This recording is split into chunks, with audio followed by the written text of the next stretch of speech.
Amis internautes, bonjour. Alors aujourd'hui, une nouvelle rubrique. L'idée est de vous présenter les grands domaines de Provence à travers leurs belles cuvées, prestige, rosé, quelques grandes familles qui ont fait l'histoire de la Provence.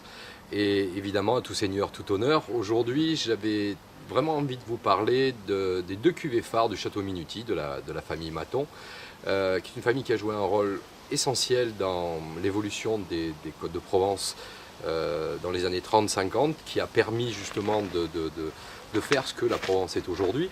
Et deux belles cuvées, alors évidemment assez confidentielle, la plus intéressante, 181, avec cette très belle bouteille, avec cette coulée bleue éclatante.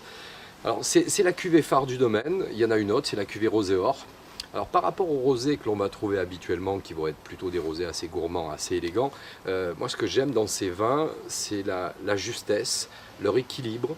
Alors on n'est pas forcément toujours dans le côté extrêmement séducteur et plutôt très aromatique, avec ses arômes de fraises, de pamplemousse, etc. Mais sur des vins beaucoup plus complexes, sans perdre de vue l'élégance. Je trouve que c'est vraiment le juste milieu de ce qu'on doit attendre d'un rosé, c'est-à-dire beaucoup de finesse, de l'élégance, une possibilité de gastronomie relativement étendue, que ce soit sur des cuisines provençales, sur des cuisines méditerranéennes. C'est des vins qui savent à la fois vous apporter de la finesse et de l'élégance. Donc cette cuvée 280, ça fait 3 ans maintenant qu'il la propose.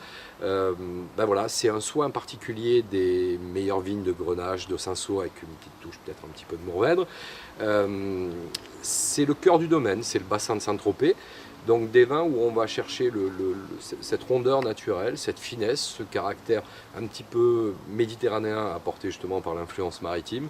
C'est des vins d'une grande finesse. Voilà, c'est des vins qui savent non pas seulement vous désaltérer, mais vraiment vous écouter. Donc je vous invite la cuvée Rosé Or, qui est une cuvée voilà, plutôt pétillante, on va dire, mais évidemment sans gaz, mais plutôt dans l'émotion que ça va vous procurer. Et puis cette cuvée 281, c'est vrai que le nom est assez original, mais je vous invite à le goûter différemment, le poser dans un instant de gastronomie. C'est une des très très belles cuvées. Alors c'est vrai qu'on est dans un positionnement au-dessus de 20 euros en prix d'achat public, hein, bien entendu. C'est vrai que dépasser 20 euros, bah, c'est pas évident pour du rosé, mais encore une fois, on est sur une autre image du rosé, une autre sensation autour du rosé. Alors, est-ce que ça vaut le coup de les mettre? J'en sais rien, chacun répondra. Est-ce qu'on est prêt à dépenser autant pour une grande bouteille de rosé? Je pense qu'on est capable de dépenser pour des grands rouges. On peut le faire pour un grand rosé avec une émotion assurée.